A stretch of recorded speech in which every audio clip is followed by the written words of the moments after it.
I'm Elizabeth Booker, and today we're going to discuss money management to start building wealth. Money management and wealth building are such important topics that affect every area of our lives and the quality of our lives, and it really should be taught throughout our youth. But for many, that isn't the case. A recent UK study showed that 39% of adults, which is approximately 2.3 million adults in the UK, don't feel confident managing their money. A further 11.5 million adults have less than £100 saved. And nearly 9 million adults are in serious debt, and only a third of them actually receive help. So we're going to break this down into 5 main points. The first step is knowing exactly where your money is going. The second step is creating a plan for where you actually want your money to go. The third step is to start kickstarting our wealth building journey by letting go of any unhelpful debt. And then the fourth step is to watch out for that lifestyle creep after we pay off our debt and actually start investing. And the fifth step is to increase our earning potential and start investing in ourselves. So on to the first step. It's very important and empowering when we know exactly where our money is going. And we can do this by simply jotting down on a piece of paper or on your phone or computer exactly how much money you have coming in and all the money that you have going out. You can do this by creating a category for all the money you have coming in, and from every source, every income source. This might be your job, your salary, your side businesses, or any other businesses you have, and any other allowance that you have that brings in money for you. By writing all this down at the top, you now know what your total income is. The next is your expenses, the money that goes out. And this can be split into 2 main categories: your essential bills and non-essential bills. The essential bills are the things that we need to live. So your accommodation costs, your utility bills, your transportation costs, and food shopping. Those are very important to live, and those are your essential bills. Your non-essential costs are those extra things that you spend your money on that you could live without, such as subscriptions, dining out, entertainment, and gym memberships. What you're going to do is track all the money that you've spent over the last 30, 60 days, and you will have a very clear picture of where exactly your money is going. Once you do this, now you can move on to the next step, which is creating a plan for where you actually want your money to go henceforth. So creating a spending plan means making a decision ahead of time of how you want to spend your money. And based on the first exercise in step 1, you already know that a certain portion of your income is going to go towards essential bills. Now, this might be a big portion of your income, so it's very important that you also put some money aside into your savings. And savings are very important because when unexpected bills come up, you can then use that to address those. Now, the question I get asked often is, how do I allocate money so that I can reach my goals? Well, this is very subjective and highly dependent on a few factors. First is your geographical location and the cost of living where you are. Then there's also the level of financial responsibility that you have. If you have things and people that you're financially responsible for or not.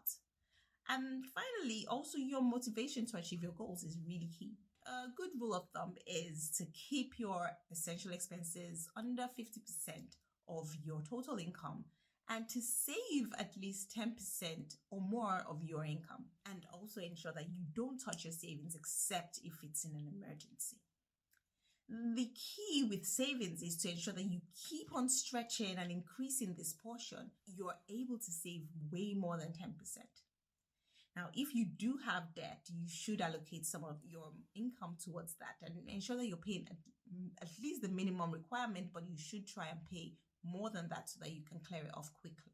Now, this will leave much less than 40% of your income for you to allocate towards debt repayment and giving and also other non-essential expenses. Now we're firmly in the third step, which is to pay off any unhelpful debt that you have.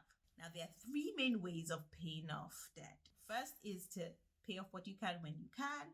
Now, I don't recommend this because it's important for you to plan to consistently pay off your debt in a way that you can afford and without compromising your basic needs. It's important to know that if you can't pay off your debt, you are facing some hardship, you are able to communicate this with your financial lenders and make an arrangement on how you can pay it off in a more comfortable way.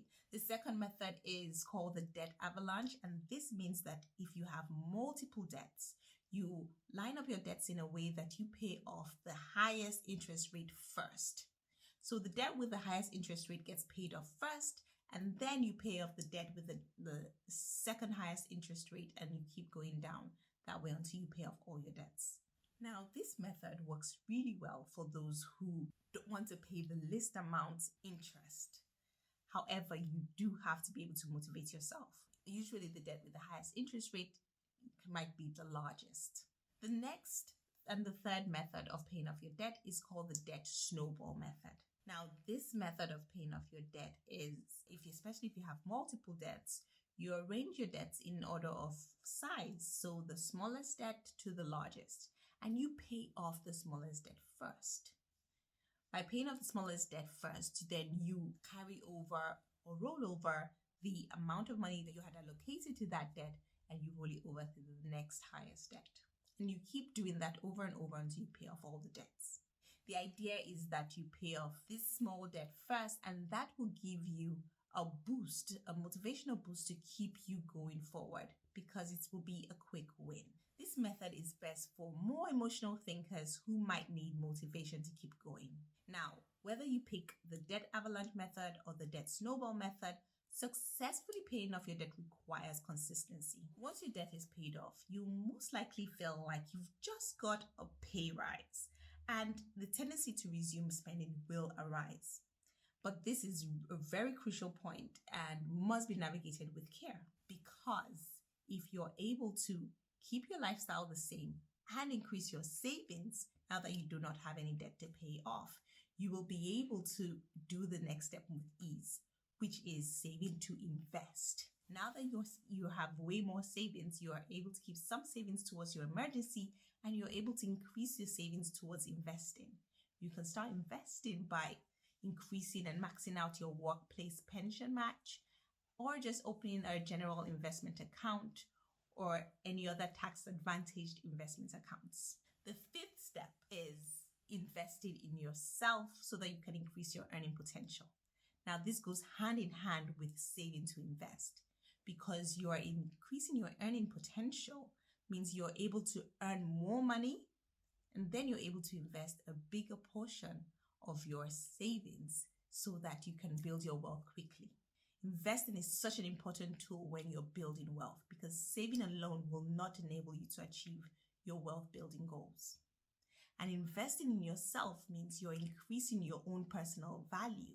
You can start investing in yourself by reading books, attending workshops, seminars, courses in industries and things that are related to your craft, so that you can increase your own personal value in your job, in your business, and in your personal environment. As you do this, no doubt your personal value will increase, and therefore it will increase the amount of money you do earn. There's a common saying that says learners are earners, and that's so true. The more you learn, the more you earn. So as you invest in yourself, you're able to earn more, and you're able to in turn invest in yourself financially as well. So those are the 5 steps to ensure that you start building wealth via money management. First, again, was to track all your money going in and coming out, knowing exactly where your money is going, then putting a plan in place so that you can actually tell your money where you want it to go, making sure that you're saving, you're paying off all your debt, and picking a debt method to consistently use. And then the next step is to ensure that you're not overspending again once your debt is paid off, but you're actually saving to invest. You can invest via investing in your pensions, investing in other investment accounts or other vehicles. And finally, it's also investing in your own personal development and ensuring that you're also progressing, and this will put you in a good place to earn more money. Thank you. This has been Money Management to Start Building Wealth. by Elizabeth Booker.